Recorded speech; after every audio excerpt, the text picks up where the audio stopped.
Welcome back, everybody. I'm Jay. He's Maddie. We are ready for week 9. And Maddie, I feel like I just had to go through an obstacle course to get here.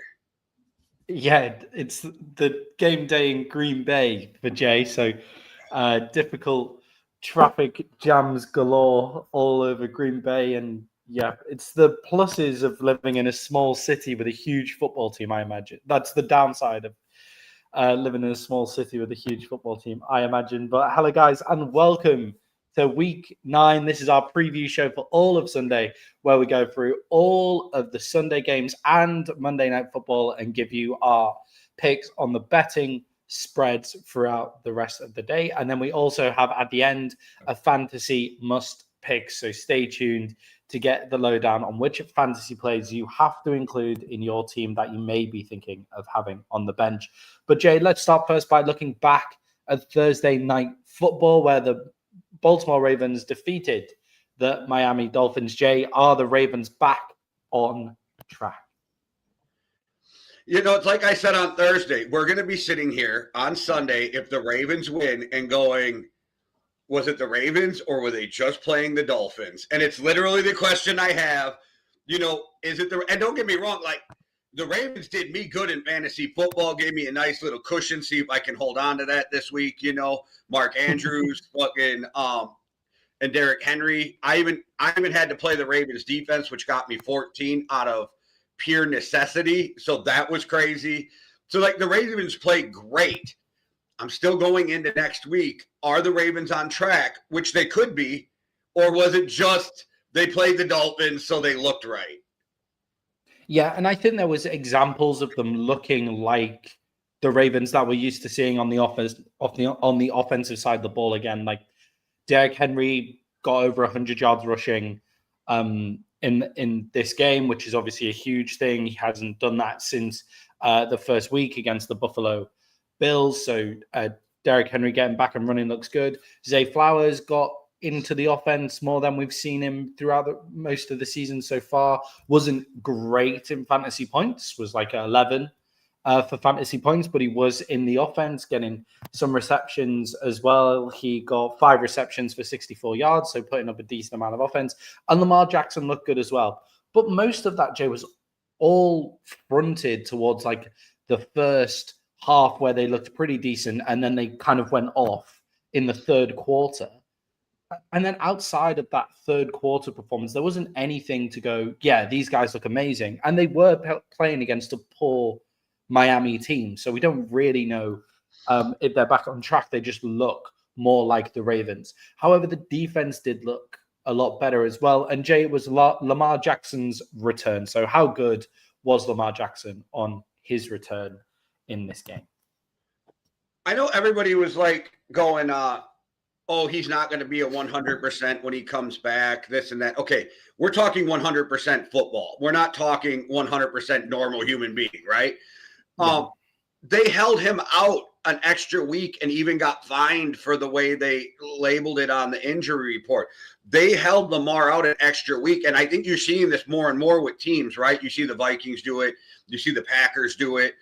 You're seeing more and more teams being more cautious with these injuries because as much as you want them back, missing 1 week is better than re-aggravating something and missing another 4, right? So I think they got Lamar close to healthy as you can in an NFL season. So I wasn't on this Lamar's still going to be limited type thought, but I was kind of impressed that Lamar came in and looked like he just had zero rust and picked up where he left off.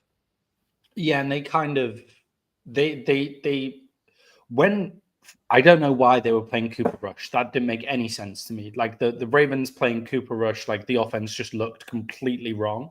So when they put Huntley back in there and it started to look good again, that means you can leave Lamar out for the extra week, like the extra half week or like that they needed for him to get back to full fitness, you can leave him out for that amount of time playing against the Bears. But yeah, I thought he looked good. I thought he looked pretty snappy, and that Ravens offense just looks completely different with him in it, which obviously most offenses look much better with their starting QB in, but they've built that offense entirely around him. So him not being there is a big deal. Jay, I was kind of surprised that this game wasn't a bigger blowout, to be honest, like 28 points to 6. The defensive side for the Ravens looked much better as well, but the Dolphins were able to move the ball. Like they did get some good offense. Actually, didn't it feel like it was Achane that moved the ball? And I don't mean to be that hater, but it felt like Achane and that offensive line moved the ball, not the rest of the team to me. Yeah, I mean, Tua threw for 261 yards. Like Jalen Waddle got 82 yards off 6 receptions. Like they did move the ball between the goalposts. It was just that. But Achane was the stick mover. Like it's the reason you're able to throw the ball to Jalen Waddle is because the entire the entire defense is focused on having to hold Achane to a certain amount. And the Ravens went very bend, don't break as well. And a lot of it was garbage time, like that was moving the ball. Yeah, that was my point. It was but the Dolphins. Go ahead. Sorry, it was a lot of prevent defense. It was a lot of garbage stuff. But the Dolphins were able to move the ball, and they had me asking the question, Jay, because they would get down and then they'd not be able to get the third down, or they'd fail in the red zone. It got me wondering if we're kind of underselling, like obviously the Tyreek Hill injury, but the Darren Waller injury as well, because Darren Waller was playing great in the red zone for them, and in those possession downs, Darren Waller was good. So I wonder, do you think we should be able to give the Dolphins a bit more of a pass with the injuries that they've been facing? Their 2 best offensive weapons are out as well. Okay, one, if you're relying on a guy who's 104 coming off a retirement, there's a problem. I mean, not that he hasn't been playing well, but there's a problem. And I get what you're saying, and I can see how people would say that. I would say that McDaniels and Tua are the problem because you can't figure out how to generate offense without these players. And that's the problem. I mean, we watched a couple years ago Jordan Addison take over for Justin Fields when he was injured. We just watched George Pickens take over for CeeDee Lamb when he was injured. Teams got to figure out when these guys are hurt how to get them. So I get the argument, and I'm not saying that it's wrong. Yeah. I'm just saying to me it's more of a coaching and quarterback issue if you can't figure out. Like right now in Minnesota, it's the same idea. How do you keep getting into the red zone and you can't get into the end zone? Well, that's coaching and quarterback. It's not the surrounding cast to me. And that's something that McDaniel has never been able to figure out. Like if you watch, he's always kind of struggled in the red zone some. And I know they put up points, but a lot of their points come from outside of the 20 over the past years, right? Big plays, Tyreek Hill, Achane breaking one. So there is questions about the scheme and the coaching itself in the red zone. Yeah, and in the red zone, you almost have to simplify things a little bit. So his offense relies on getting big plays through things like motion and then freeing up yak yardage and stuff. Now, yak yardage is just not something that you're going to get in the red zone because there's only ever 20 yards plus to go. So you're not gonna get yak yardage. So therefore, he doesn't get those guys free with his scheme. And saying he doesn't have Darren Waller. Darren Waller is a great red zone target, especially for a QB like Tua as well, like a quarterback like Tua, like so big body wide receivers. But they also have Jalen Waddle, who's meant to be this 1A wide receiver to Tyreek Hill. Like he was meant to be Tyreek Hill light, and they've never quite reached that potential with him. And I would really like to see Jalen Waddle go to another team and see if it's Jalen Waddle or see if it's the system or see if it's Tua. I would quite like him to go to another team just to see what happens there. So they do have the weapons because they also have Achane, who's like playing top 5 running back football, at very least top 10, like maybe top 5 running back football this season as well. So it's not like they don't have any weapons. So and that loss, Jay, culminated in the Dolphins GM Will Grier being let go by mutual decision. Mutual decision being he's getting sacked, but he's getting his payout. Like while he's doing it. That's what made it mutual. Right decision from Miami. Yeah, and we talked about it. Like it's just time to clear house and start over. I don't have a problem with you riding out the rest of the season with McDaniel. I personally, when you had me playing GM, would have fired everybody and then just like sold the farm and see like how close we can get to that number one pick. But that's the kind of thing that I think is more of a fan thing when you sit back and talk about it, because teams are literally trying to plan for next week, next year, 3 years down the road. I get all that. You know what I mean? There's a long-term plan. I don't like the ownership in Miami. I think that's part of the problem too. So I don't know how much you can fix the team if you don't fix the ownership, but getting rid of Greer is a good start because, I mean, and I don't know how many people agreed with us, but you and I were both like, do not give Tua that contract. Yeah, I thought the contract for Tua was too big. And I think my other problem with what the GM's done in Miami, I think it's the right decision to just have McDaniel go to the end of the season and not have any head coaches tarnished with the brush of what this season's going to be for the Dolphins, because it's going to be bad. So like, just leave it till the end of the season. And then, but it's right to fire the GM now. It's right to fire the GM now because the GM needs to be like the GM. Yes, is like obviously helping with the game to game, the week to week stuff. But the GM is more big picture. Is already working on next year. Should already be working on things like 2 years time. So you need to give the GM as much time as possible. So it makes sense to do that now. The coach, just leave him and just see what happens till the end of the season. I think this is pure NFL fan speculation. I haven't seen a credible source, but I have seen a few posts going around that are claiming to be credible sources. Those posts we all see on Instagram and Facebook. Mm-hmm. So I don't know how much truth there is to this, but there is a narrative going around that they got rid of Greer now because they're going to pay North Carolina's buyout for Bill Belichick. For him to come in as GM or as coach? GM for sure, but the way it's GM or both is the way it's sounding. Right, okay. But I don't know if that's just some internet narrative. Like I said, like I haven't heard Adam Schefter or Tom Pelissero or somebody bring it up. But I've seen it more than once. So there is people out there that are speculating this. And if that's the case, I'm just going to say, to me, that shows more of ineptitude by the Dolphins. Yeah, that because Bill Belichick, greatest coach of all time, probably one of the worst GMs in Patriot history. Like every draft decision he seemed to make was wrong, and like the reason that they struggled so much since Tom Brady left is because they couldn't draft any of the right players to play around him. But with the Dolphins GM as well, the reason that I think Will Greer's head is on the chopping block first up also is they build this team from outside to in. The way you build a great NFL team is you build it from inside out. So you do the trenches first, and then you get the star players on the outside. The Dolphins decided to go all in a couple of seasons ago without having any of the like structure of going and winning tough games in the cold, outside, on the road, like going and winning those games. They didn't have the structure to allow them to do that. But then they added guys like Tyreek Hill on huge contracts. They spent the first round draft pick on Jalen Waddle whilst also having Tyreek Hill. They just sold the farm to like have this crazy offense, and it all looked great under Mike McDaniel until they were asked to play a difficult game because they didn't have any of the insights sorted. So that's why Will Greer should be fired. That was his problem in Miami. And I agree with you. And I don't even have a problem that they went out and got Tyreek, right? Like, okay, you spent, but you went and got this guy. But if you do that, your rest of your focus has to be on the trenches, right? Like you got to ignore almost everything else and get the trenches.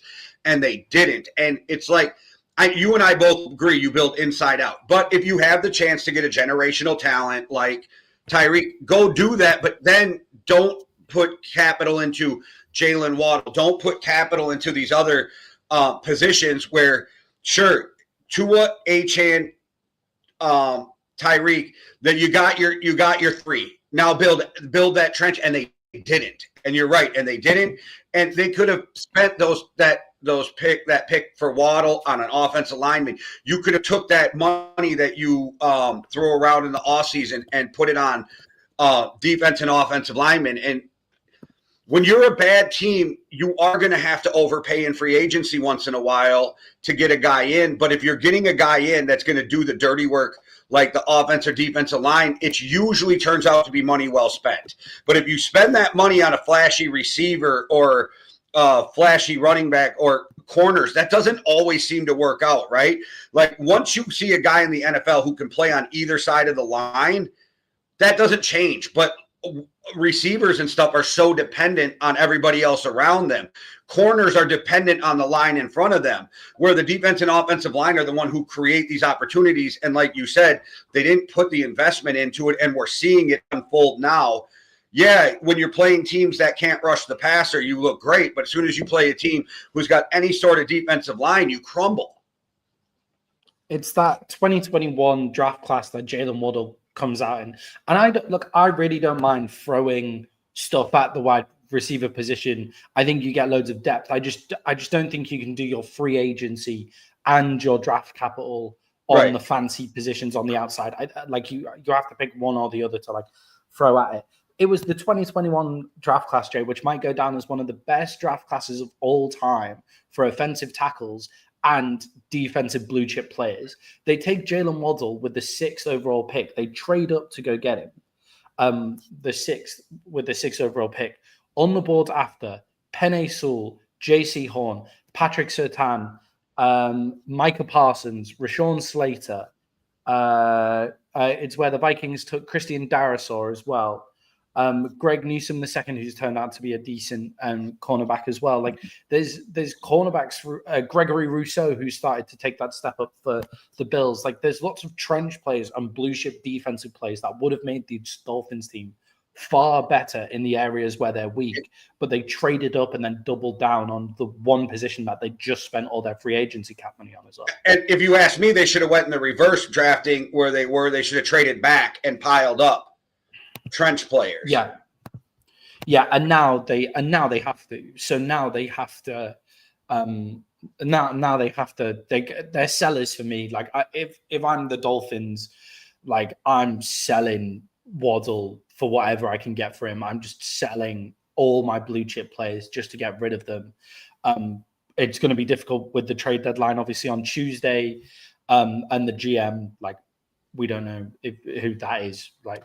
Just yet, so that'll be tough. But yeah, and I'm guessing whoever their assistant GM, which is usually your cap guy, I'm sure they took over, right? But I'm with you. Like I sell everybody except like we talked about, except for Achane, unless you give me a big enough deal, right? Like because I can ride a good running back and refix my offensive line, and we can be competitive next year moving forward. We're not going to win anything, but I'm selling everybody. I'm with you. I'm on the phone. Like anybody who's looking for Tua right now, give me a call. Yeah, and I mean, like, there's a couple places. Like, I think it would be mad for Atlanta to do it. Like, it would be fucking crazy. That would be the most Atlanta shit. That would be so mental. But Tua, Michael Penix, Kirk. Wait. Just a crazy thought. If somehow Atlanta could trade Kirk Cousins and then get Tua for less than they traded Kirk Cousins for, you know what I mean? Let's say you get a third for Kirk and you get Tua for a fifth. You bring in Tua as the backup and mentor. That makes sense. That would actually kind of flip the narrative on this Atlanta thing. But I'm with you. You can't just go bring in Tua with what you've done at quarterback. Yeah, and there's other spots where you're thinking Tua probably is an upgrade, but is Tua enough of an upgrade to bring in and be worth bringing in? What do you want for Tua, right? Like if you're trying to get high draft capital, then you're not. But if you just want to get out from underneath that contract, there might be some teams who are willing to take Tua on to mentor a young guy or as their backup. But I don't think he's coming in and starting for anybody right off the bat, even next year. Yeah, and I actually quite like Tua. I like that style of that style of quarterback. The problem with Tua is he has these issues of just totally crumbling. Like Tua just completely crumbles. If he throws one interception, then it's 4 interceptions, and then and it's his mentality too. And I completely understand why he said this, but this is the kind of thing that makes me question Tua. He's had so many concussions. About a week or two ago, he makes the statement that as long as I go home to my family healthy, it was a win. In the scheme of life, sir, you are absolutely right. In the scheme of football, that is not the mentality I want from my quarterback. Yeah, especially in a difficult time. Like Miami is a good time city. They have a good time coach and they have a good time quarterback. They're currently going through a difficult time. So none of that washes. None of the stuff Right. that goes with the way that Miami is working washes at all. And it all just feels very off. And if it's me, the new GM, come in, clear house, get your guys in the building. And there are some players there that are showing up. They do have players that can, like, the offensive line isn't a complete disaster. It's not the worst offensive line in the NFL. It's just like you need to just get tougher in those positions. You need better places in pass rush and stuff like that as well. It's not like they're completely terrible. It's just the vibe is off and their best players are all injured as well. But No, Jay, and I don't know what Chubb's contract sorry, is. I don't know what Chubb's contract is, but if somebody needs a linebacker or something, maybe you go out and get Chubb before the trade deadline. Yeah, like if Chubb came to the Cowboys, I'd be very happy. Like if Jalen Phillips came to the Cowboys, I'd be very happy. Like any of the Cowboys should be, if there's a fire sale going on at a team for any defensive players, the Cowboys should be buyers like for any defensive players in any fire sale as well. The Cowboys won't be because that's not the way that Jerry Jones does things, but we move. Jay, it's the week 9 and it is week 9 and we have a full shocked early window. This is our week 9 early window previews and spread betting. We're going to start in New York with the New York Giants versus the San Francisco 49ers. The 49ers are only 2.5 point favorites in this game. Jay, have the Giants lost all juice with Cam Skatteboo injured? That's what I'm curious to see. That's actually the question, right? Because it feels like the fan base has lost the juice. I don't know about the team. It's time to rally around Jackson Dart and see what they can do. I feel like, personally, that Jackson Dart just seems like one of those guys who lets it all just roll off his back and he's going to go out there and play. But we're about to find out what this New York Giants team is made of. And I hate that Skatteboo's hurt, but it actually makes it a little more interesting to watch them because it's like, how are they going to react to this? And how is Jackson Dart? Because they were such a good 1-2 punch for New York, for fun, for football, for just the vibe of the team, right? I mean, this is a team who is not even going to make the playoffs, and people were excited. You don't get that a ton in the NFL where you get a team that you're just excited about watching growth, right? Because that's not like NFL fans don't get excited about, oh, my team's getting better, right? And it's this really exciting time in the NFL for the Giants, and it feels like the Skatteboo injury kind of killed some of that, but I think they can just replenish all that lost excitement if they come out and even just play tough. This is a team that doesn't even have to win to get the fan base excited.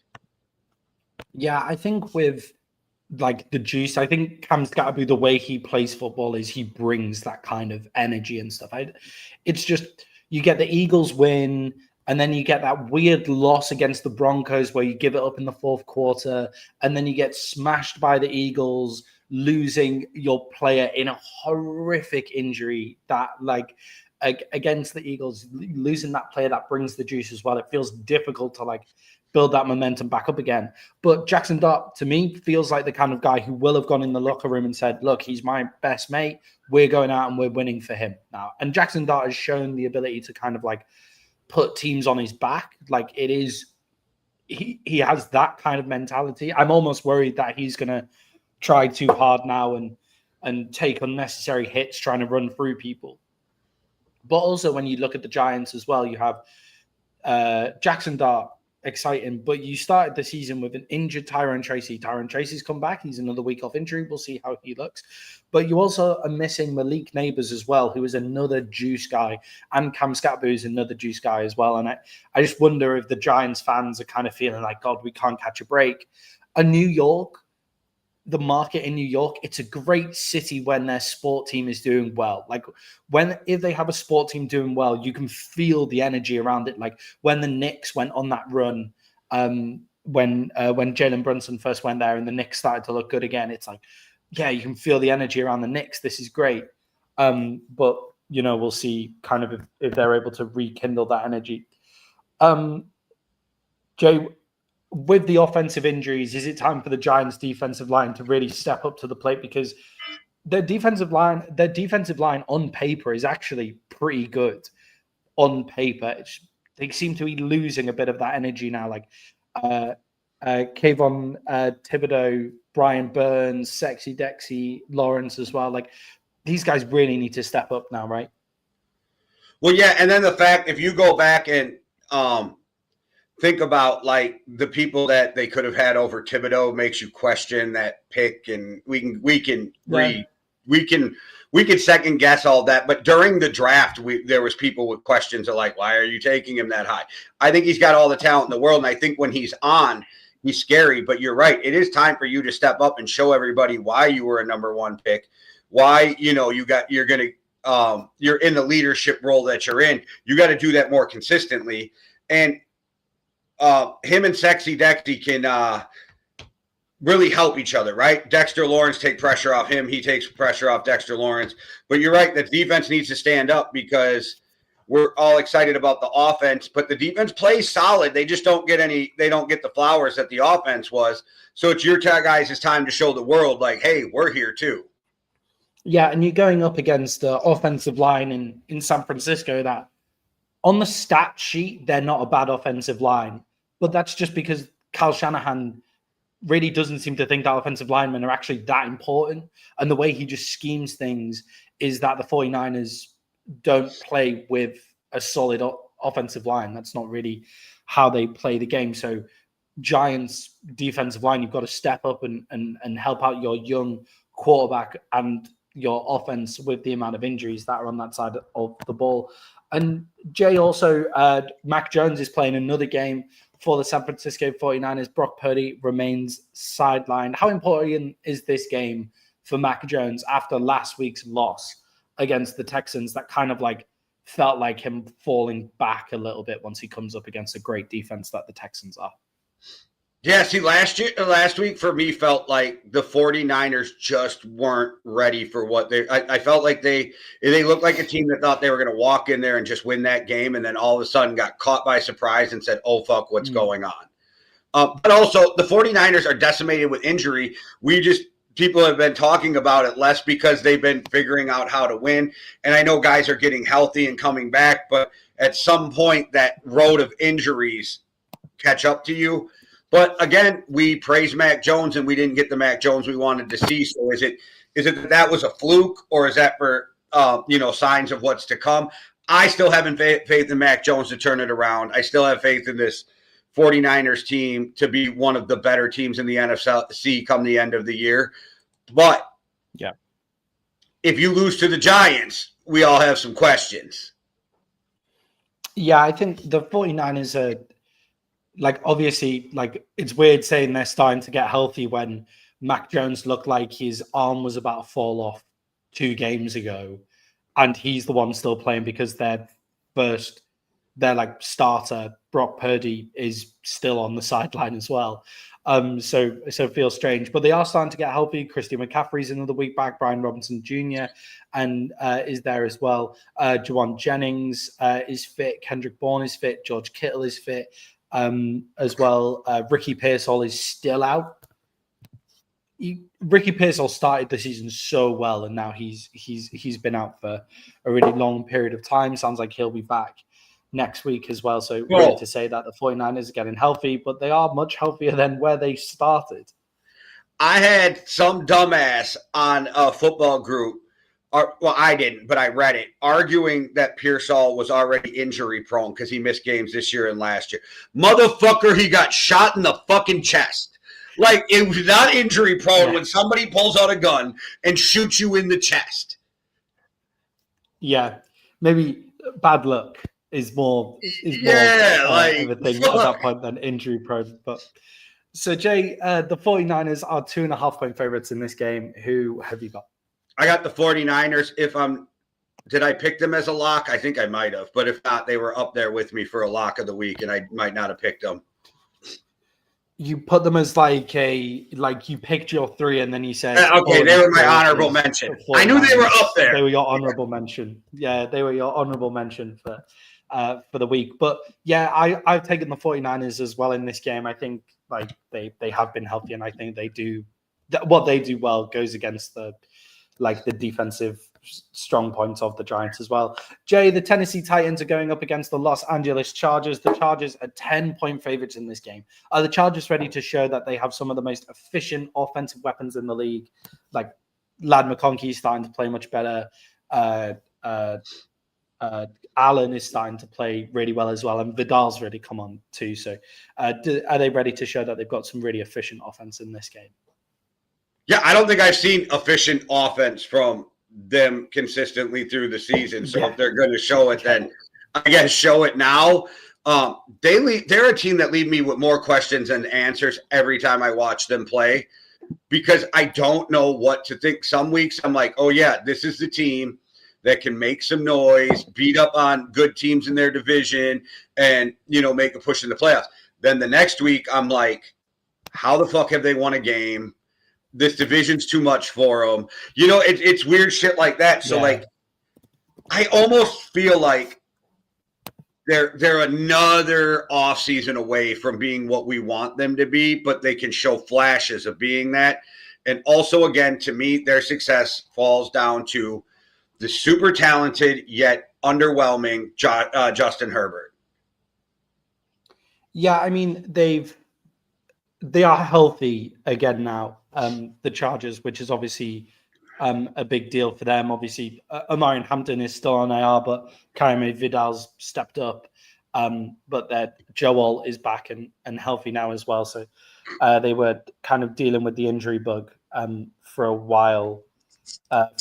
But they're looking much healthier now. But the Chargers, with that wide receiver room that they have, it sounds like the wide receiver room of kind of like a dream, right? Where you have Lad McConkey, slot receiver, Julian Edelman style, like a bit smaller than Julian Edelman, but white slot receiver, like he's going to get compared to Julian Edelman. But you have Lad McConkey fulfilling that possession down role from the slot. You have Allen, who's basically his route running, he's at the position he should be every single time, Allen, at this point of his career. And then you have Quentin Johnson down the field, who is starting to take up less targets, starting to see less action than he was at the start of the season. But that could be down to the Chargers' offense not playing with any efficiency whatsoever. And against this Titans team, I expect them to, start unleashing some more down the field stuff again. So they're going to need to show us that they can be this efficient team that they look like they are on paper. And Jay, much point talking about the Titans, like how much of a seller can a team be like the Titans so they don't hurt Cam Ward's chances of developing? Like, can you sell all of your good players and still expect Cam Ward to develop? All right. Well, this is how much we should be talking about the Titans. Sorry, everybody, for having to deal with allergy season with me. All right. That's how much we should. No. I don't know. What do you do? Like, I would say, can you sell as some of your receivers? But then you're like, do I really want to do that to Cam Ward moving forward? Can we see if we get rid of Tony Pollard, or should we let Cam Ward have these running back? So they're in this weird situation. But I think at this point, if you're Tennessee, you just kind of got to ride out the season, get in a new coach. I think you need, and I know he's only been there since Vrabel's been fired, which isn't that many years ago, but you need to bring in a new GM too, because this is the moron who traded away A.J. Brown for Trey Burke. That worked out wonderfully. And then you decided, hey, we got a team who was on the verge of the playoffs, so let's fire our head coach. Yeah, that was Mike Vrabel. Like, why would you fire Vrabel? Yeah, with Ryan Tannehill at QB, he created a great team, and you managed to get him fired as well, and you managed to let Derrick Henry walk out of the building as well, like destroying basically the whole team. But yeah, GM's got to go. I think they're tradable assets, Jay. I think Tony Pollard, good tradable asset. Do you do that? You put Cam Ward in that bad of a situation to have no talent for the rest of the year and get beat up even more by getting rid of these guys? I think that's the question, right? Because you're hurting Cam Ward's development now. Yeah, I think with Tony Pollard, because you have Tajay Spears behind, and Spears is already starting to take a bigger percentage of the offensive downs, you can trade Tony Pollard because Tajay Spears is there. I just checked, and it's just in fantasy says fuck Spears. Okay, sorry, but he's on my bench. But fantasy says fuck Spears. Yeah, I think Tony Pollard should be on the trade block for the Titans. And then I reckon you can trade Calvin Ridley as well. Like, yes, you take away. What do you get for that? Yeah, what do you get for Calvin Ridley? Like, I don't know. Or I reckon Tony Pollard. So at that point, is that 6th round pick worth taking that away from Cam? That's kind of the question, right? So but for Pollard, I wonder what you can get. But the big trade away value is Jeffrey Simmons, right? Yes. Jeffrey Simmons, the fact that he's still in Tennessee is crazy to me. Like he's the guy where it's like, okay, this is gonna hurt to get rid of him, but yeah, let's get rid of Jeffrey Simmons because you can get a decent pick for Simmons as well, and then I'd clear the cap space of Ridley. I want to see what they get because it was rumored in the offseason that, or 2 seasons ago, when the Vikings signed Jonathan Grenard, that they were willing to give up a 2nd round pick for Simmons. So let's see what they get and if they regret not making that trade. Yeah, Jay, big point spread here of 10 points. Who have you got? Chargers, Titans. I hate it. I got to take the Chargers because the Titans are just that bad, but I don't have faith in the Chargers to do what they're supposed to do. Yeah, I think the Chargers are a strange team to have a 10-point spread on, but the Titans are that bad, and I do think the Chargers have started to show signs of better efficiency. Jay, we move on to your Minnesota Vikings, who are traveling to Detroit in their divisional game as 9.5-point dogs. JJ McCarthy is starting for the Vikings today. What do you want to see from JJ? I want to see this kid get a fucking break already. Like, not a literal one because he's had some shit. But so he has last year injured, misses the season. Okay. Week 2, injured, misses all these games this year.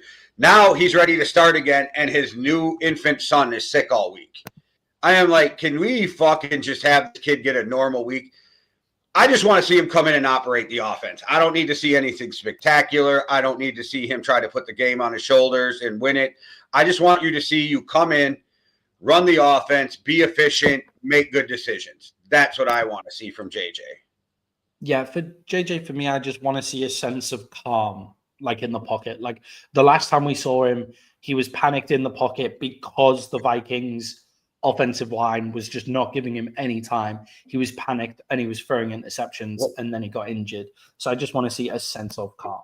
We're literally at a place in the NFL where people are like, you got to give up on this kid a game and a half in.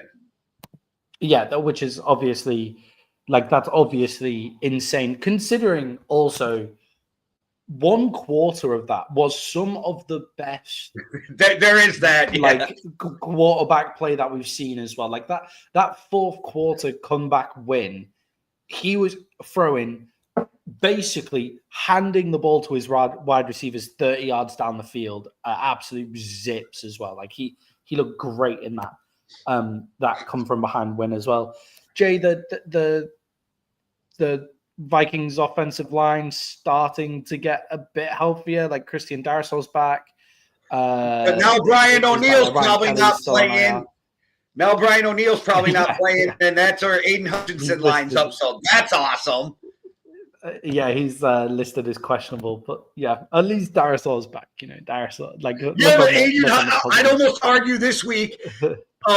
O'Neill's more important because that's where Hutchinson lines up. I don't know. I can't do it.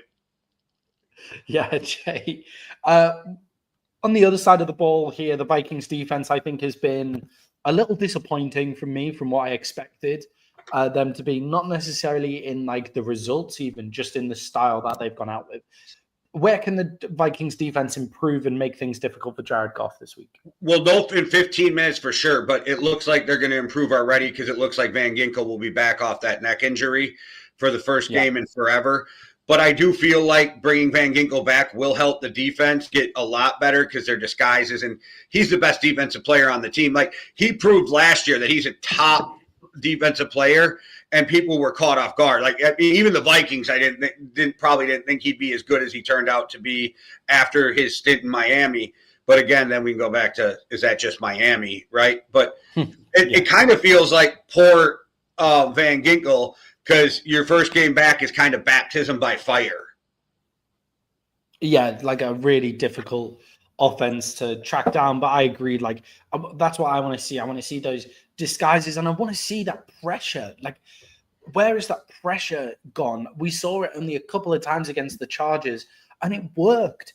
Every single time they brought it, it worked against the Chargers, and then they went away from it because, you know, like the Chargers started to get their pass game going and stuff, but they went away from it. And that's what I want to see, like, disguise into pressure. And when you have Van Ginkel there, then you're definitely able to do that and bring Isaiah Rodgers off some crazy cornerback blitzes as well. Jay, Aiden Hutchinson was signed to a big contract by the Detroit Lions. Were they right to get this deal done early? Yeah, so this is one of the things I will praise the Lions for. You get it done early, and then in a year and a half, it doesn't look like a crazy contract, right? Like, you get it done. So he's not even, by paying him early, you didn't have to make him the top paid player in the NFL, which he could, or defensive player in the NFL, which he could have wanted to be, but he settled for second because you paid him early. So you saved a few bucks there. Now, 2 years from now, when motherfuckers are all getting these $200 million deals, his deal looks really nice for the last 3 years of the contract, right? So plus they hit you with that extension. So it kind of turns into like a 6-7 year deal instead of a 5-year deal, which makes the money even less because they get to spread it out over extra years. But it makes it so the agent can run out there and go, second highest paid defensive player in the league, which is deserved. And Aiden Hutchinson, and I know his injury had something to do with it, but to slow play it the way him and his agent did, not be upset, not be in a rush, like let Myles Garrett get paid, let TJ Watt get paid, let Micah get paid, and then come in and get yours. I think they handled it well. I think the Lions handled it well, and I wish more teams and agents would handle it like this. We didn't hear shit in the media.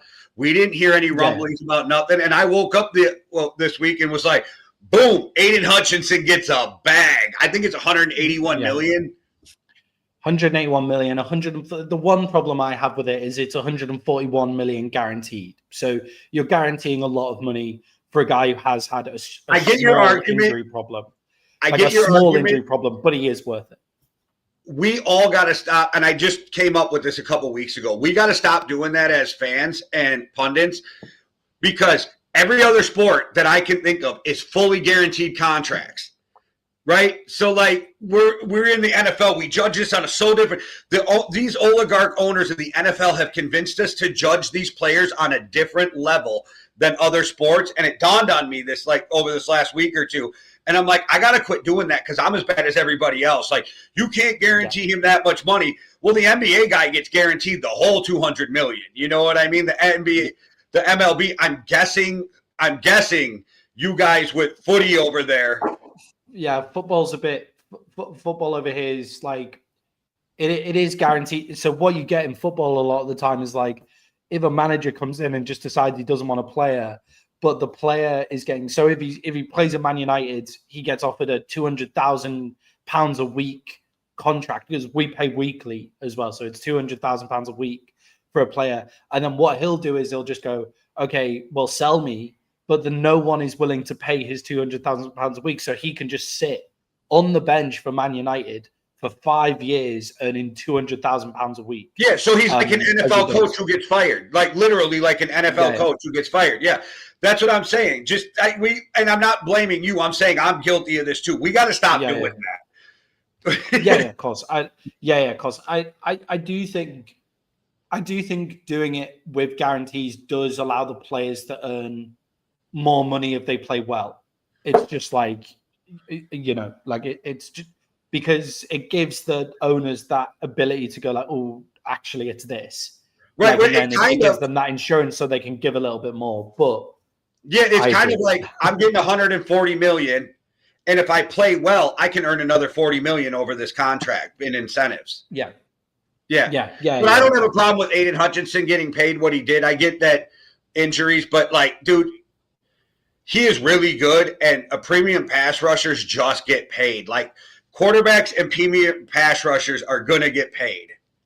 Well, you saw the Lions without him last season. He was the Lions sack leader last season, and he only played the first 6 games of it, or first 6 or 7 games, and he was their their leader in sacks, and he had close to double-digit sacks. I think he had double-digit sacks as well after only playing that few games. So he's something else for that Lions team, and a great pick for Detroit, Michigan guy as well. Like the Jacksonville Jaguars have to be ripping Who their went hair out before if him? they didn't take him. Trayvon Walker to Jacksonville.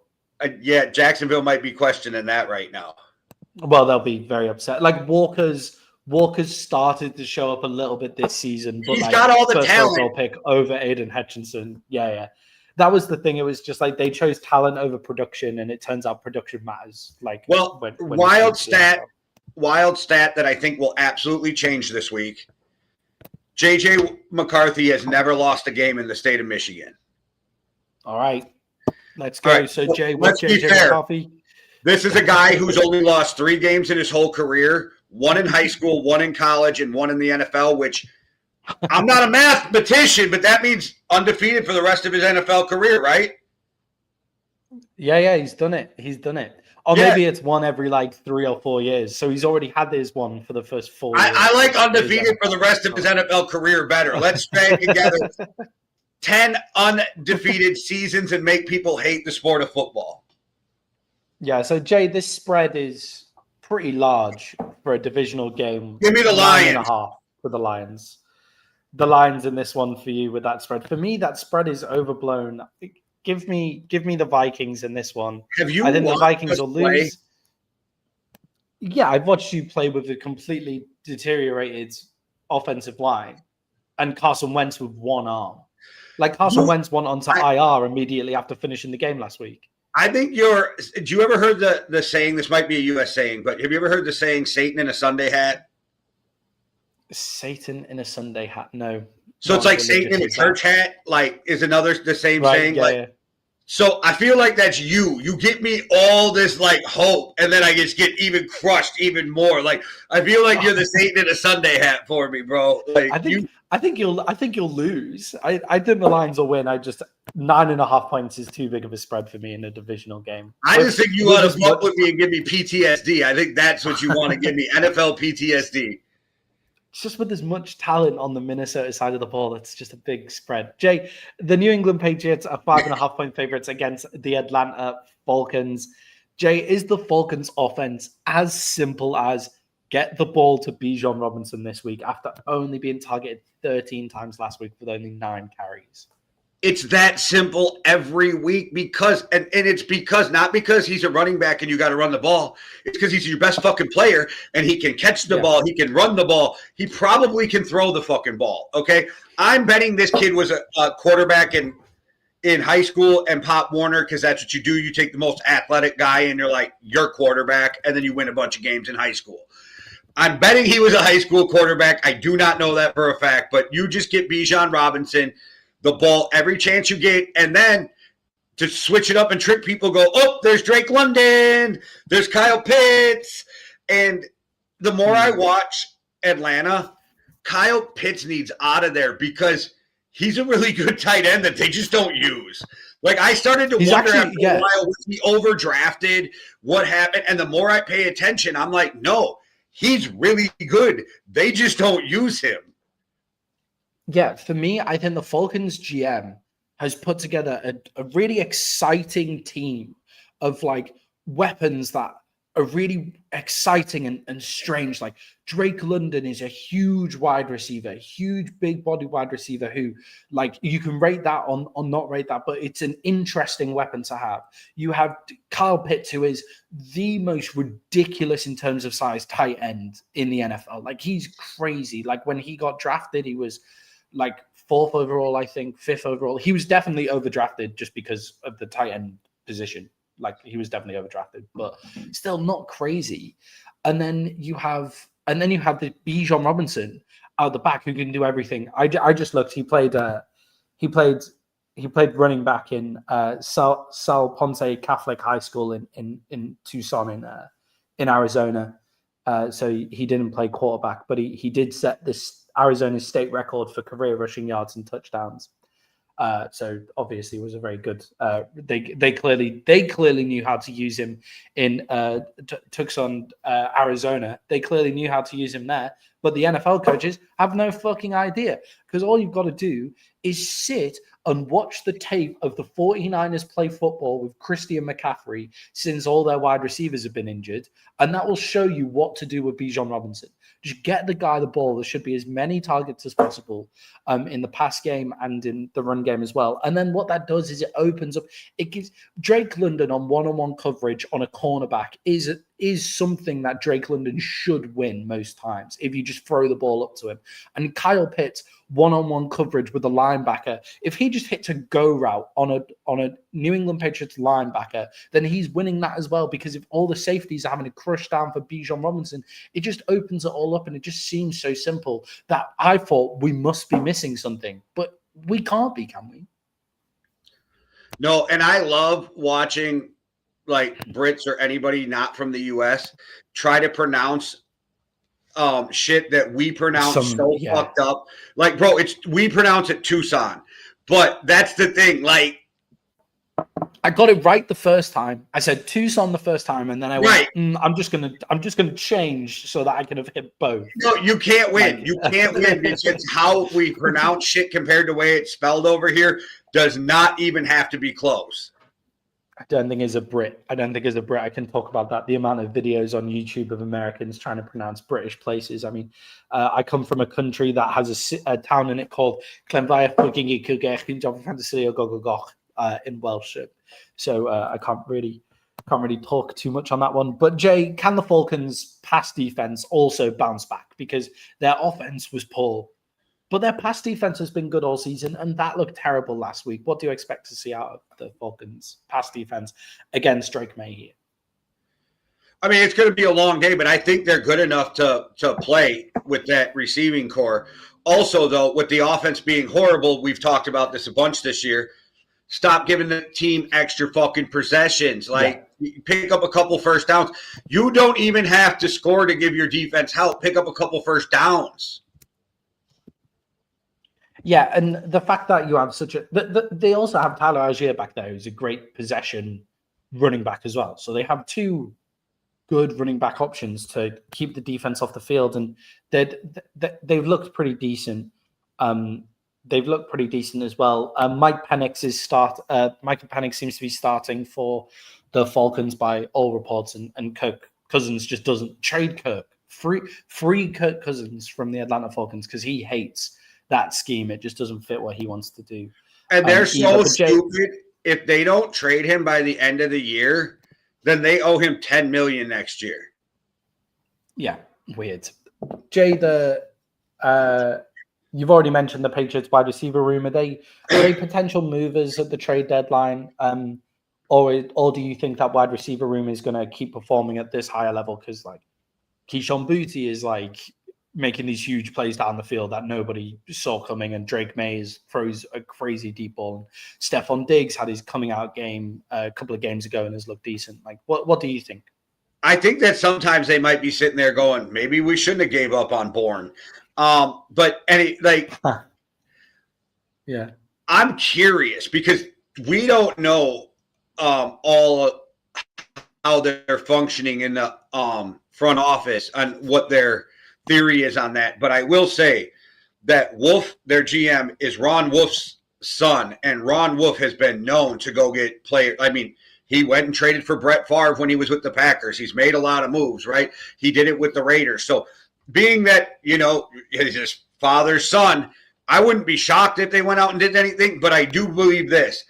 I don't believe that they will go out and hurt their future for something right now, because I think they understand that they are rebuilding and they are doing a great job of it. I don't think anybody right now, even as great as they're playing, expects them to be a Super Bowl team this year, right? So I don't think that you sell the farm.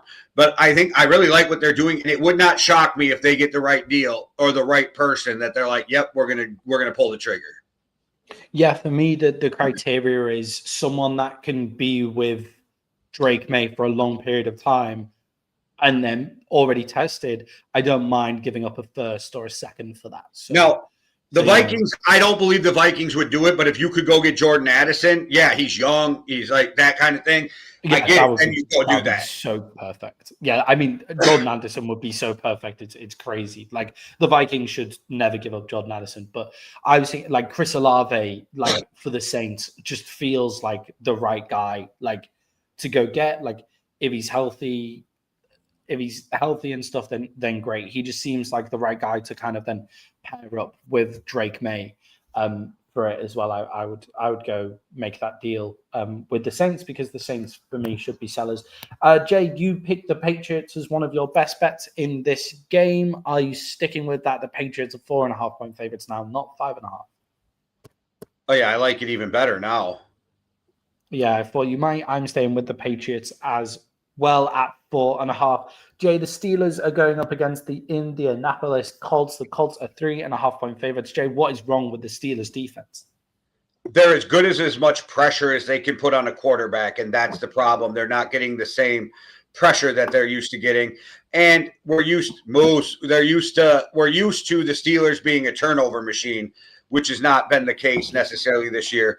So I think if they can just figure out how to get pressure, the defense fixes itself. But I think they're a team that if they can't get pressure, you have really skilled corners.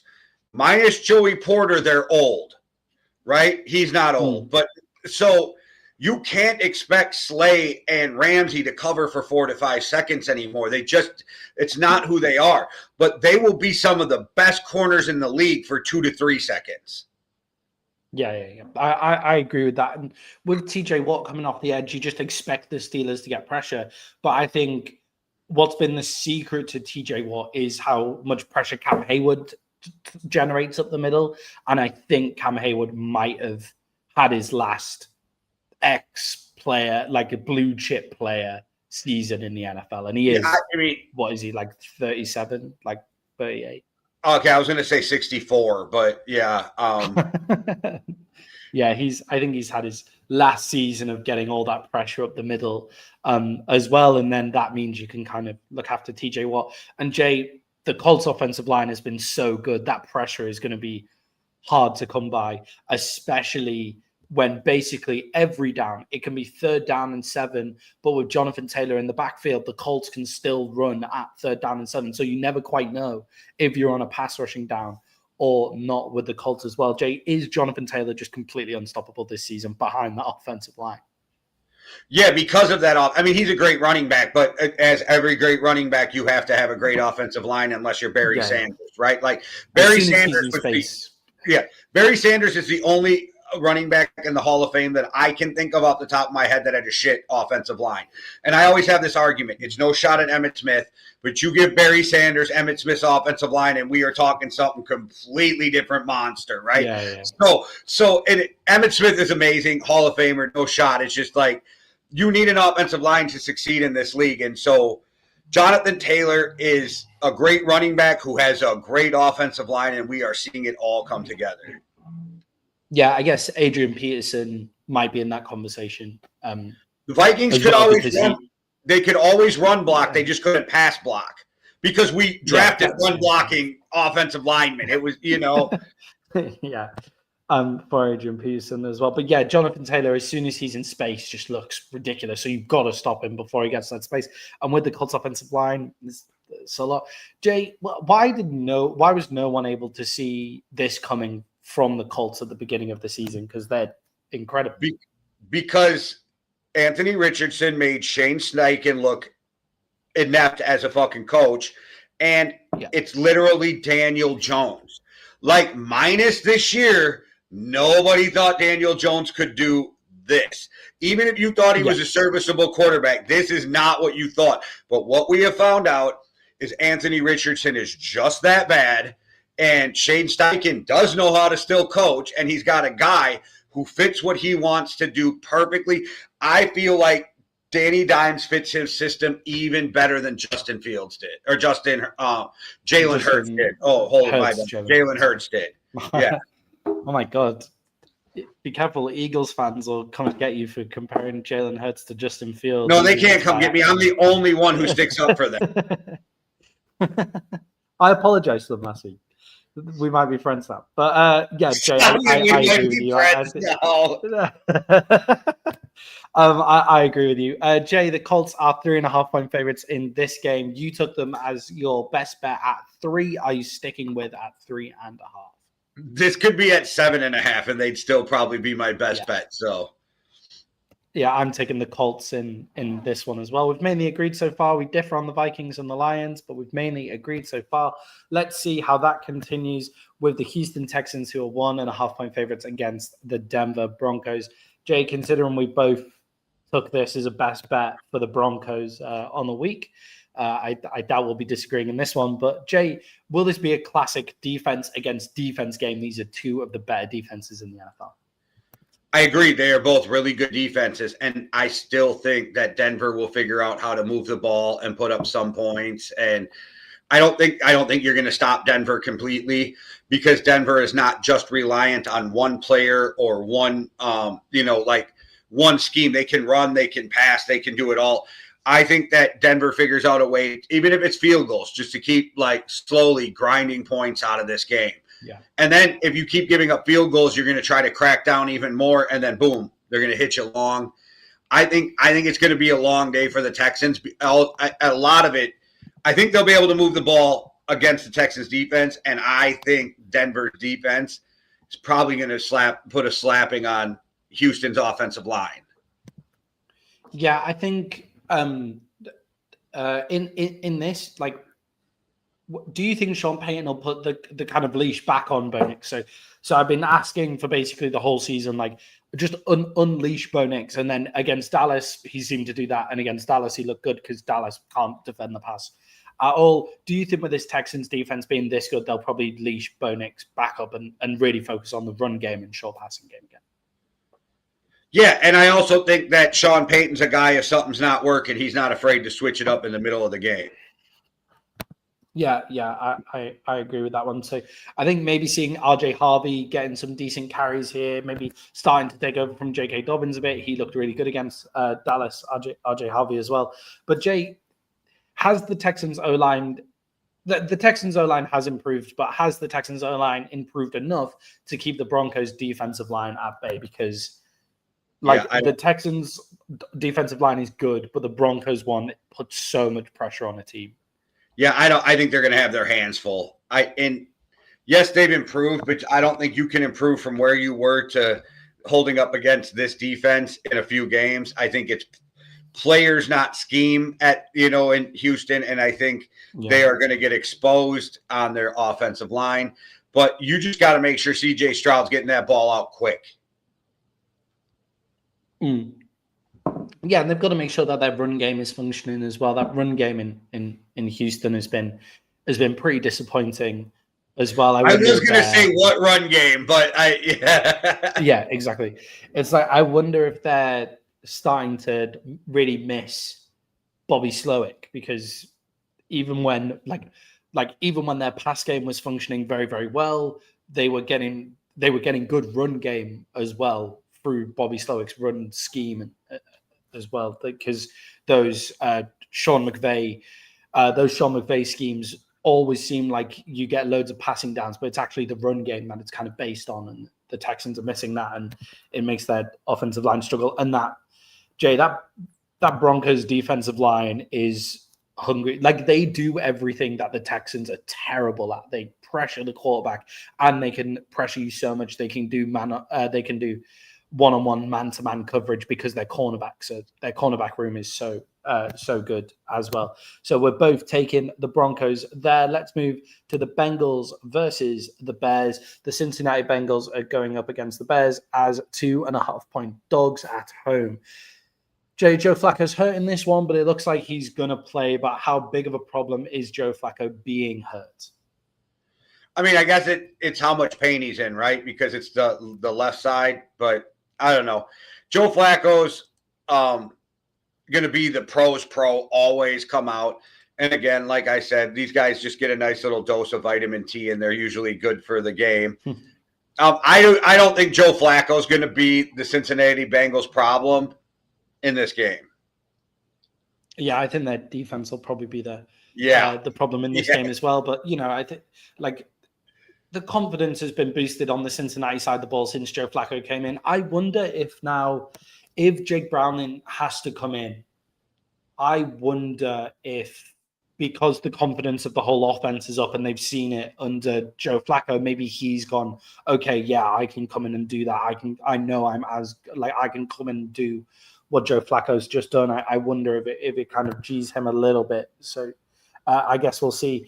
But Jay, on the other side of this, the Bears have been a weird team. They had that run of 4 wins in a row, and Caleb Williams looked like he was starting to progress. And then last week they had a big downturn against the Ravens, who we thought that they would win that game despite being 6-point dogs. Caleb Williams is so good on script. He's got 80% completion.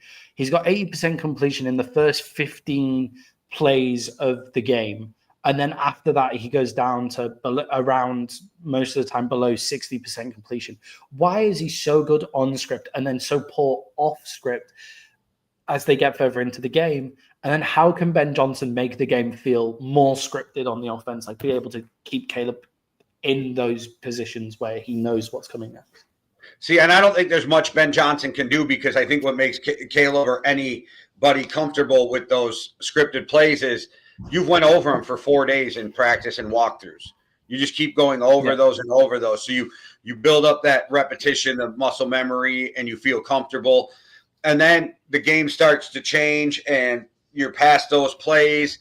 Now it's stuff on the fly, and it's just Caleb doesn't look comfortable. And I don't want to shit on him because he's been playing better. But from what we heard last year is he didn't want snap counts, and like they confused him and different things, problems with the offense.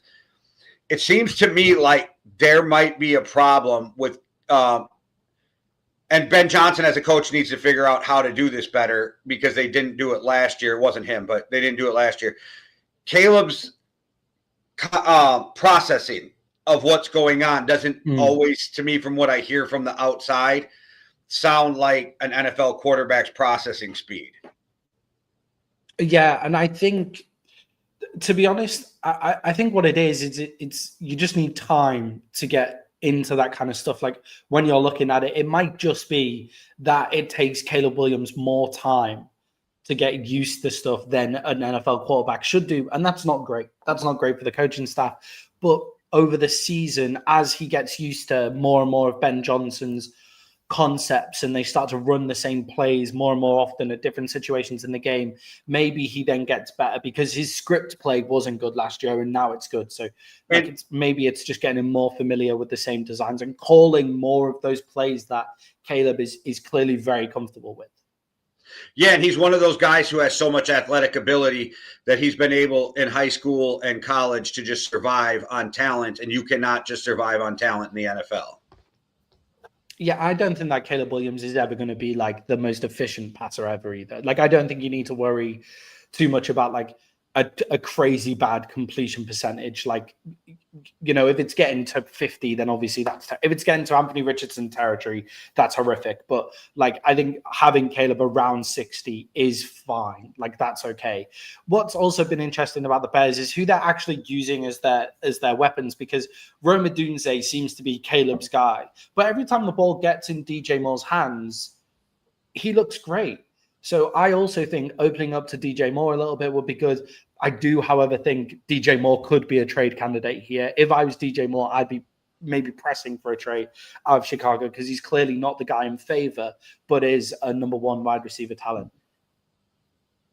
Yeah, I think the problem is that Caleb gets too reliant on like, oh, I'm going to pick who I'm throwing it to before the snap, right? But that's a young quarterback does that. Instead of going through your reads, because it does look like when he actually is calm and sips through his possessions, right, or through his progressions, then Caleb, that's what he looks at his best, right? It's like when Caleb looks shook is when we see the worst of Caleb, I feel. But again, it could just be a young quarterback getting used to it. And again, switching these guys, coaches and coordinators every fucking year does not do them any good. We just got to see growth from Caleb. This is another thing is it's kind of like watching Penix or JJ or any of these guys. You just want to see growth. You want to see him control the offense, take command of what he's doing and ownership over that offense. Once Caleb feels ownership over that offense, I think it'll be easier and better for him. Yeah, I think Caleb actually has all the talent to do the kind of stuff like we've seen it at points in the league. He just needs to feel comfortable. I agree with you in that game as well. Jay, for me, I'm taking the Bears in this one. The Bears are 2.5-point favorites. I think the Bengals with a Joe Flacco injury and their offensive problems, I think the Bears will take care of business here and get back on track after that weird loss against the Ravens. Who have you got? Oh, I got the Bears. Lock that in.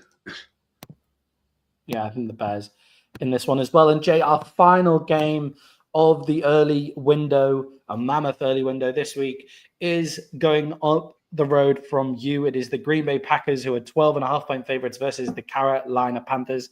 Jay, is this a potential banana peel for the Green Bay Packers? Do you see any worry here of them losing the game?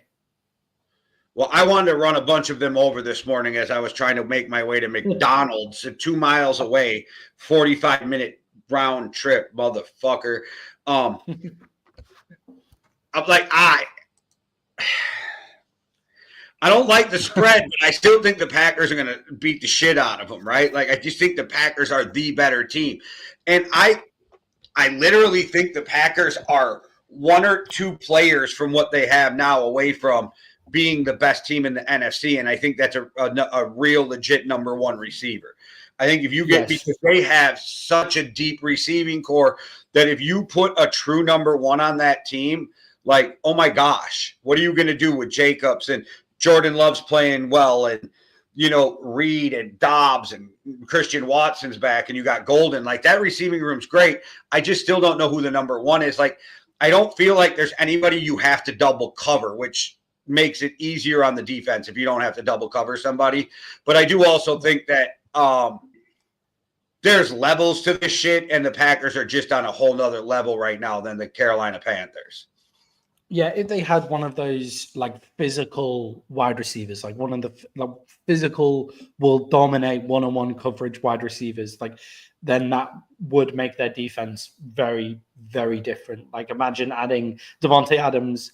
Imagine adding Devontae Adams back in as well, and imagine adding Devontae Adams back into the Green Bay Packers and seeing where they would go from there. I think that would be a big step up for them as well. But Jay, I'm kind of off the Carolina Panthers now. I started with the Carolina Panthers. Time out. Okay. First of all, keep your scrapyard shit over there. We're not doing this anymore. Thanks for commenting. Sorry you don't like my personal opinions, but I'm not going to relitigate that Fire Chicken's a lying fuck and caused all these problems that had nothing to do with me. And if you want to hear more about it, tune in on Wednesday because we'll have Scarface on MMA Underground and he can break it down to you. But I'm not playing the scrapyard stuff anymore. But thanks for watching. Okay. Yeah, thanks for watching. Yeah, thanks for watching, man. We appreciate the view and we appreciate the activity in the comments because it means that more of our stuff gets seen. So feel free to spam as much as you want and stuff while we're doing the show. We're clearly doing something else, so we can't interact with you on comments about that kind of stuff right now. So enjoy your Sunday.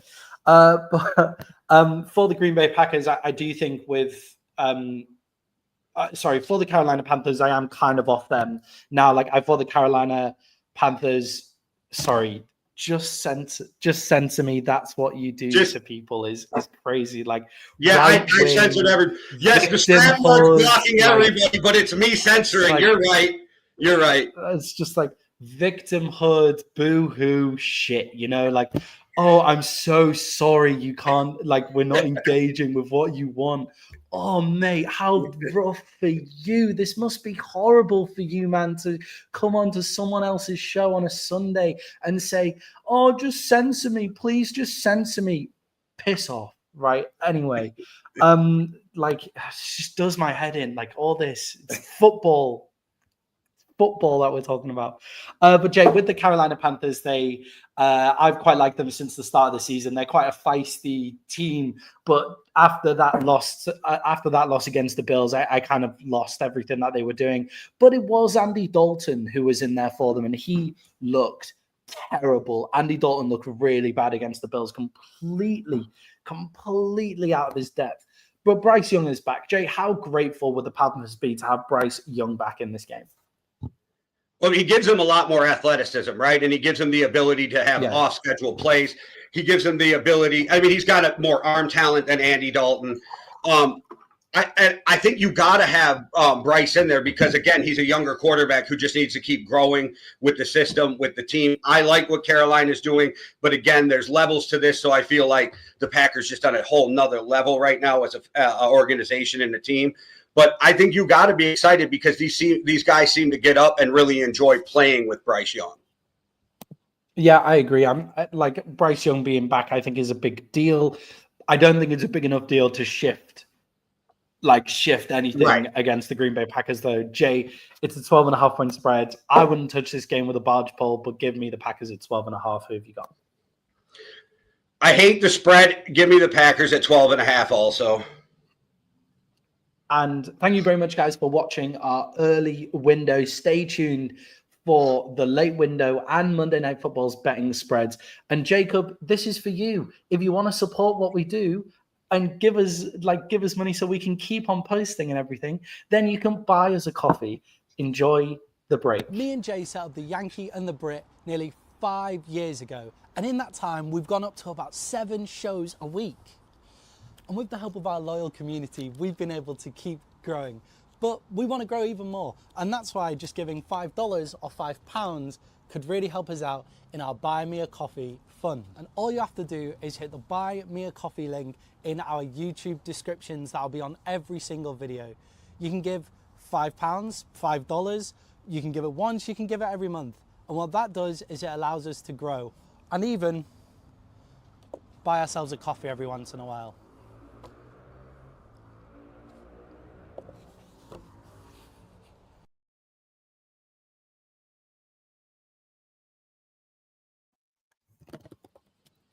All right. Yes, Kate, double the fun with Maddie. He disappears and reappears. If you want to support the work, go over and do that. Make sure you follow us on Instagram and on Spotify. Make sure if you're not, you already go do that. We appreciate all of you. And go check out the merch if you're interested. All right. Back to NFL football. Back to us. Thanks very much, guys. Feel free to hit the link in the description or go to the QR code as well. Jay, looking into the late window, we only have 3 games, and there's 2 games that I'm sure not many people will be caring too much about. And then they've clearly done it so we can watch the Kansas City Chiefs and the Buffalo Bills. But first up, we've got the Los Angeles Rams, who are 14-point favorites against the New Orleans Saints. Jay, were you surprised by Spencer Rattler getting benched? This is Tyler Shuck's first game starting as a quarterback in the NFL. Sorry, will you repeat that? Yeah, of course. Were you surprised that Spencer Rattler has been benched and this is Tyler Shuck's first game in the NFL? Were you surprised by that? No. Just because Spencer Rattler hasn't shown that he's going to be the next level quarterback for you. He's played solid. I can't really complain about a guy who's playing on that bad of a team trying to make it work, but you did draft you draft a young guy, you want to bring him in. It's this time of the year. Let's see what we got, see if we can protect him, that kind of thing. So, no, there was no shock that it was that they moved on from Spencer Rattler. Yeah, I think Spencer Rattler played well, but not amazing. And obviously Spencer Rattler was a guy who was drafted by Dennis Allen. This is a new coaching team. And it sounded like listening to, I listened, the Check the Mic podcast had an independent New Orleans Saints beat writer on who was saying they'd give Spencer Rattler was given an incredibly short leash at the start of the season. Like if he made any mistakes whatsoever, they were going to put in Tyler Shough because they wanted to see what Tyler Shough has. However, Jay, are you kind of surprised that they're putting in Tyler Shough against this really aggressive Rams defense who have a defensive line who crushes experienced quarterbacks? Are you surprised that they decided to put Tyler Shough in here? No, it's the NFL, right? Like at some point, you just got to pull the trigger and go. And I think that's what it is. It's going to be a little trial by fire, but it's also like,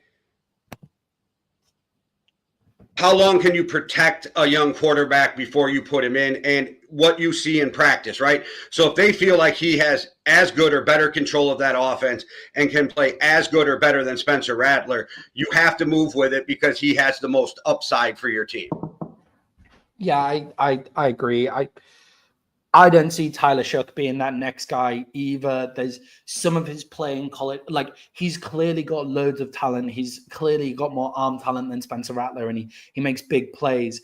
It's just some of the stuff that you saw with him in college, that decision making, some of the plays he made were so bad that you've got to think like they were almost so bad that it was worth making him undraftable to me in the NFL as well. We'll see how he fares in the NFL up against this Rams defense who are strong with Jared Verse and Braden Fisk. And also, Jay, Puka Nacua has returned for the Rams. How big of, like, what do you expect to see from Puka Nacua on his return? Do you expect him to kind of take over in this game? Yeah, he's just that guy, right? Like when he's on the field, he's just that guy that's always going to like seem to get open, has the great hands, the guy that Matt Stafford can always trust in, the reliable safety blanket for the quarterback. I don't think that Puka's going to have some lagging, like rust or anything like that. What we've seen from him is he's always ready to go and he always comes out and performs. Yeah, like what'll be interesting to see is like obviously so without Puka there, it meant Matthew Stafford had to build the trust with Davante Adams. It meant he had to build that trust with Adams. And in the game before the bye against the Jags, him and Davante Adams went absolutely off. It'll be now interesting to see you reintroduce Puka Nacua. How does that affect Adams's targets and that kind of stuff? And does it just end up being completely unstoppable in the Rams with an amazing Rams defense as well? Jay, this is a large spread, 14 points. For the way that the Rams play football, like good defense and stuff. But who have you got in this one? 14 points. Yeah, that's a wild spread, right? When you're looking at it and you're like, wow, that's a 14-point game. How do you do that? But give me the Rams. Yeah, I'm going to agree with you on that one as well, Jay. Give me the Rams in this one. I think the Saints are just that bad. I think the Saints have got elements of being better and playing harder football than we thought they were going to do going into the season. But they are that bad. Like, they are just not a good football team. And Tyler Shough starting his first game against this Rams defense is tough. And I wonder if they've gone, let's start him against the Rams, give him that game to see how tough the NFL is, and then he plays the Panthers the next week. So everything might have slowed down by the time it gets to the Panthers. Jay, a sneaky good game, I think, here is the Las Vegas Raiders against the Jacksonville Jaguars. I was surprised to see that the Jaguars were only 3-point favorites, which is why the Jags are one of my best bets for the week in this one. But Jay, Travis Hunter is on IR. How disappointing is it that Travis Hunter has been injured? How disappointing is it for Jacksonville? He seemed to have a bit of a turnaround to start the season, to his start of the season. And it's going to fuel that everybody who doesn't think he should have been playing both sides, and it's going to get him hurt. This is just going to fuel that narrative. I think that hurts for Jacksonville. I also think that it's only a 3-point game is because you never know what Jacksonville team is actually going to show up.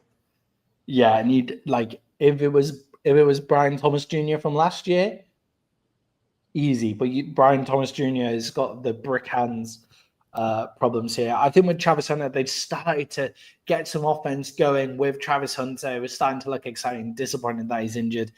Jay, with saying that, is this the kind of game where it'll be good for the Jags to come out and remind us of their defensive big playability? Because the start of the season, Jacksonville was getting 3 turnovers a game. Do you think this is the game where we can see that again? I think they'd like it to be that game. I think that would be the way that they want this to happen. You know what I mean? They want to come in, assert some dominance, like put the Vegas on their heels right away. When it comes to Jacksonville's defense, I don't think the Raiders are playing great football right now, right? We have a lot of questions about Geno Smith. So what do? I feel like you got to take away Bowers. You got to take away Ashton Genty. And then, you go from there off the defense. But in the reverse, like what can the Raiders defense do to Jacksonville? I feel like Jacksonville, you got to stop Max Crosby. Like everything begins and ends with Max Crosby on that defense. Yeah, when Max Crosby is on the defense for the Raiders, and Max Crosby is back for this game, when he's on the defense for the Raiders, they become a completely different team. Like watching him up against the Tennessee Titans, it was the biggest, like, I am the best player on this pitch that I've seen in a while. I know it was against the Titans, but making NFL offensive tackles look the way he made them is crazy. And Jay, this Raiders offensive line is really bad. Ashton Genty has the most yards after contact. No, Ashton Genty has the fewest yards before contact in the NFL. Yes. Like he has the fewest yards before contact is made in the NFL because on average, there was a point to the season where on average he was getting contact 2 yards into a run. So obviously if your run starts 3 or 4 yards behind the offensive line, like you're then getting 2 yards into the run and you're getting met by a defensive lineman because the Raiders O-line has been so bad. Jake, which I think is something that the Raiders could just set off at and just go, we're going to target Geno. This offensive line is terrible. Let's get those turnovers back. Let's speed up Geno's clock a little bit. And talking about Geno, I don't think it's working with Geno. Should the Raiders be trying something different at quarterback just to try and manufacture a quarterback situation that might work? They have Kenny Pickett sitting behind. We know Kenny Pickett isn't the guy for the future, but he had a couple of good games for the Eagles. Maybe he could get something going. Or maybe looking at guys like Shedeur Sanders for the Browns or Kirk Cousins in Atlanta and seeing if they can manufacture something. Yeah, this is probably the only team I can think of at the top of my head that Tua could start for right now if you got rid of him. This might be the only team. But I don't like the whole Kenny Pickett idea, so I don't know. I think Geno's still better than Kenny. With that offensive line struggle, do you want to put Kenny Pickett out there? He's less athletic than Geno. I don't know what you do. I expected Geno to be solid, not great, and I'm not seeing that from Geno. So I'm not sure what you do if you're Las Vegas right now, moving forward at the quarterback position, except start searching for your quarterback of the future. I really do wonder and we'll talk about them in a bit. I really do wonder how much it would take to get Kyler Murray out of Arizona. Like, I really wonder how much that would take, because if you're the Raiders, then that's got to surely be something that you call and ask about. Or even get Jacoby Brissett. Like, if the Cardinals are going to roll with Kyler Murray, even take Jacoby Brissett, or the loser of Mac Jones and Brock Purdy at the end of the season. Like, I really do think the Raiders should be looking to manufacture a quarterback situation, because I don't think they'll ever be the right team for like a number 1 overall pick to go to, because that's not the way that Pete Carroll likes to run offense. You just need a serviceable guy. And I really do think they should start to look and manufacture that there. Jay, the Jacksonville Jaguars are 3-point favorites in this game. Who you got? Give me Jacksonville. Not that like I said, whichever team shows up, you don't know. But when Jacksonville and Las Vegas are both playing their best, Jacksonville's better. Yeah, they were a 2.5-point favorite on Thursday night. They're now 3. I'm going to keep with them at the 3 as well, as they are one of my best bets of the week. Jay, the big game of this late window and of this week really is the Kansas City Chiefs, who are 2.5-point favorites against the Buffalo Bills. Jay, do you think we're on for a classic here in the same way that most of the Kansas City and Buffalo Bill games have been a classic over the years? The only reason I would bet yes is because of history, right? History shows us it's going to be battle. You never know. Both of these teams can shit the bed or run away with a game. Both of them can go either way. I think, though, with Kansas City having the majority of their weapons back and the way they've been looking, it's what can the Buffalo Bills do on defense to slow them down? Because I got so many questions about Buffalo's defense.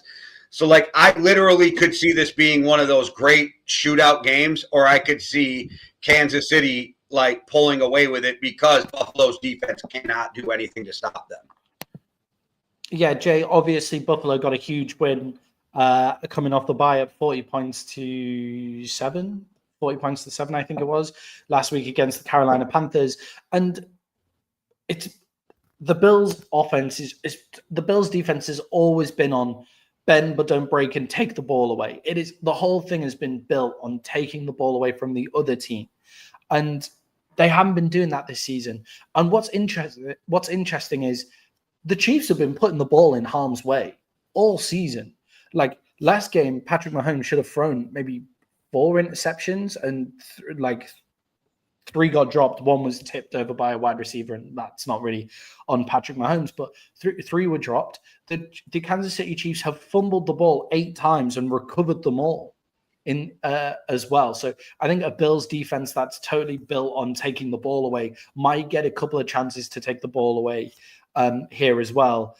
But I don't like the Bills defense really. I don't think they've looked particularly good, especially in the run game, against anyone that isn't Carolina playing Andy Dalton at the back. It was Carolina without Bryce Young as well, which is important to remember. And Jay, Isaiah Pacheco has been ruled out, and the Buffalo Bills run defense is one of the worst in the league. How big of a deal is it that Pacheco has been ruled out? I don't think it's going to be that huge of a deal because I think Kansas City figures out how to generate offense. I think they'll go green, short passing if they can't establish some kind of running game just to keep the defense honest. And you really have them ready and figured out how to keep the defense from, playing quarters in the back end and double covering receivers. So, like I said, quick passes, screen games if they can't get the running game going without Pacheco. But Pacheco just started to look right again. So it's not like Kansas City's not used to playing this type of football. Yeah, I think it's unfortunate for Kansas City going into their long run that they just got Isaiah Pacheco back and firing again, and now he's injured again and he's been ruled out. But it is important to remember they've got Kareem Hunt, who's been looking really good, and Brashard Smith, who's come into the NFL looking really good as well, who I think will be both happy to take over. Brashard Smith might be a fantasy, if you're struggling with buys and stuff, I would consider playing him in fantasy this week because the Buffalo Bills run defense is that bad. But Jay, the other side of this is this wide receiver room the best that Patrick Mahomes has played with, possibly outside of Tyreek Hill? But even if you take the years with Tyreek Hill, did they ever have a whole wide receiver room as good as Rashee Rice, Xavier Worthy, Hollywood Brown, and then backing up like Juju Smith-Schuster, Tyreek Thornton as well? Is this the best that they've had at wide receiver? And how exciting are the Chiefs going forward as well? Yeah, I think it's the most talented. I definitely think it's the most talented. I mean, Tyreek is up until this injury, we'll see when he comes back, the craziest deep threat in the NFL. So that was one thing. But Rashee Rice, no slouch there. Worthy can get open down the field. Hollywood Brown's a solid possession receiver. You know what I mean? They got weapons all over. And then let's not forget Travis Kelce, really great receiving tight end. Yeah, of course. And Travis Kelce looks to have got his step back this season as well. Jay, the Chiefs are 2.5-point favorites against the Buffalo Bills. Who have you got? Give me the Chiefs. I don't like it, though. I almost went with the Bills, but their defense scares me. Yeah, for me, the Chiefs have a better roster at pretty much every position. The quarterbacks are kind of a wash, and the Chiefs have a better head coach. So give me the Chiefs. Give me the Chiefs in this one. The one thing that could cause the issue, obviously, is the Bills have remembered that James Cook can run the football. So that's the one thing that scares me. Like if they run the whole game through James Cook, then it does become a problem in that one as well. So obviously worry about James Cook. I wouldn't touch this game betting it, but give me the Chiefs. Jay, the Seahawks are 3-point favorites against the Washington Commanders as well. Sam Darnold has started to shake in the past couple of games. Jay, can Sam Darnold keep himself on track? I mean, yeah, he can, but Sam Darnold has this weird way of doing Sam Darnold shit at times, and this is what we've talked about. Can Sam Darnold keep from doing the boneheaded plays, turning the turnovers, that kind of thing? I definitely think he can, though. We've seen him play with inside of himself. It's in the biggest moments I feel like he makes the biggest mistakes. Yeah, I agree with you. And the narrative's been a bit of like for the past week or two is like, oh, he's starting to shake. And it's like he threw one interception against the Texans, who are a great defense. And then he had like a weird game against the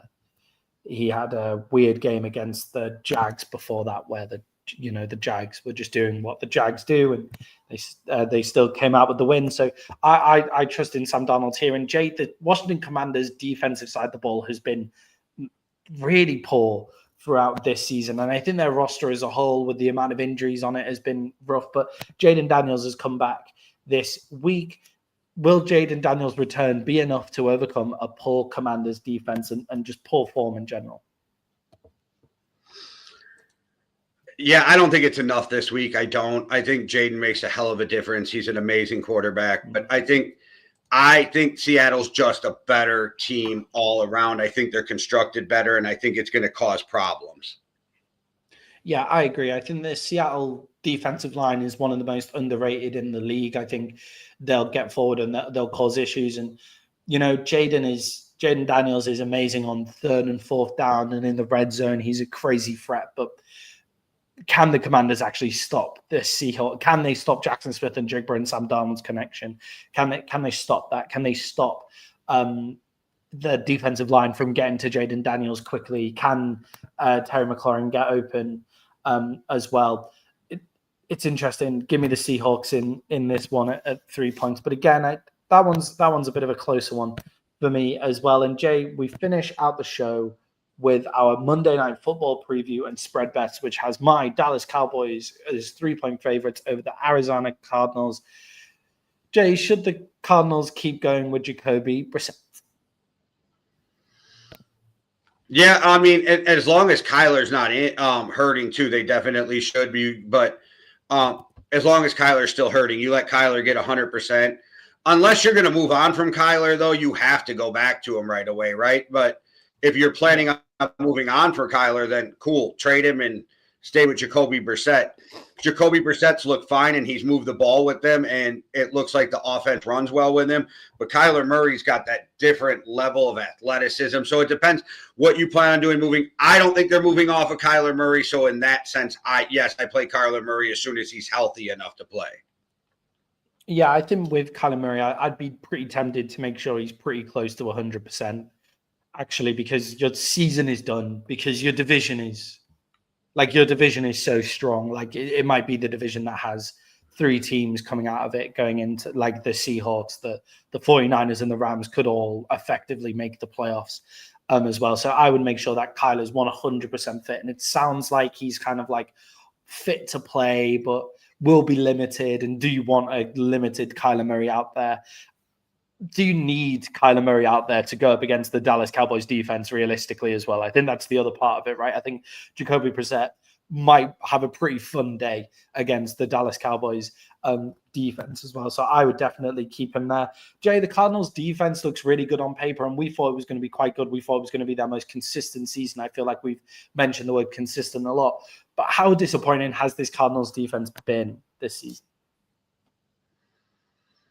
Yeah, the Cardinals as a whole have been very disappointing for me this season. I thought we were going to see a different Cardinals team, but this happens every year. Like, I feel like on the definition of insanity when it comes to the Cardinals the last couple of years, right? The whole thing is just crazy to me that me and everybody else are like, this is the Cardinals year, they're going to be better. And then we look like fucking morons. So I am done, like, putting my eggs in the Arizona Cardinals basket. Yeah, I think with the Arizona Cardinals, I just sit and just go, like, am I in some sort of crazy abusive relationship with the Arizona Cardinals? It's like We are. the Arizona Cardinals. It's the Arizona Cardinals and Justin Fields for me. They're the exes that I keep on going back to. Like, it's terrible. The relationship I have with Arizona. But they are disappointing. But Jay, the Dallas Cowboys are at home in this one, and the Dallas Cowboys are one of 5 teams that are unbeaten, have not been beaten at home in the NFL. Obviously, we've got that draw against the Green Bay Packers. But why are the Cowboys so much better at home? Because there's some teams where you go like Seattle, they should be better at home. Denver, they should be better at home. There's physical stuff. Or there's things like Philly, where it's the noise and like the passion of the crowd and stuff, and you go, they should be better at home because of that kind of stuff. But then you look at the Cowboys and like a game in Dallas is a bit of a tourist attraction. Like you don't hear the noise. Like Dallas Cowboys away support is better than Dallas Cowboys home support, in my opinion. Like, what is it about the Dallas Cowboys being at home that makes them better? Jerry cheats. No, Jerry sold his soul to the devil years ago. And it's got to be just the comfort, right? The whole comfort of being at home, not having to travel, that kind of thing. Because otherwise, I'm not sure what the big difference would be in your home and away. As in, yeah, there's a difference because home is the more comfortable. But it's such a big discrepancy at times. You're like, hey, this is weird. It's like a couple of seasons ago, Miami and Dallas were doing the same thing where it was absolutely annihilating teams at home and absolutely annihilating bad teams on the road. But as soon as you went to a good team on the road, they would stumble. Now with Miami, that makes loads of sense because it's things like the weather change. But with Dallas, it's like even so. One thing you could say about Dallas is they play indoors, and the way that they're set up to play football with that offensive style of football that they're playing is because it being indoors is helpful. But then they go to other teams like indoors and still don't look great either. So it's very confusing. I'm not entirely sure why they're that much better on the road. And Jay, for me, Jake Ferguson is the key to this Dallas offense. They didn't target him last week, but he is the biggest red zone threat that the Cowboys have got. He's the best possession receiver over the middle that they've got outside of CeeDee Lamb. George Pickens is obviously like a big play, splash play, spectacular, special guy. But when they've got Jake Ferguson receiving in the middle in those pockets, he's the key for me to opening everybody else up. What do you think is the key to the Cowboys opening up the offense after having a rough showing against the Broncos defense? Well, first I'll say Jake Ferguson on Wisconsin. I think it's the running game. I think if you can get the running game going, that opens up everything else, right? Like I think if you can get Williams moving, move the line of scrimmage, that's great. I mean, that's great for any team, but that's and if you can do that, it just makes Pickens and CeeDee Lamb so much more dangerous. Ferguson, and when they're being watched and Ferguson's across the middle, it becomes this chain reaction of what the fuck do I do? Because as a defense, if the running game's going, everything else almost feels like whack-a-mole, right? Like I got to keep hitting it as fast as I can to try to stop everything that's going on. And it becomes overwhelming if you're a defense.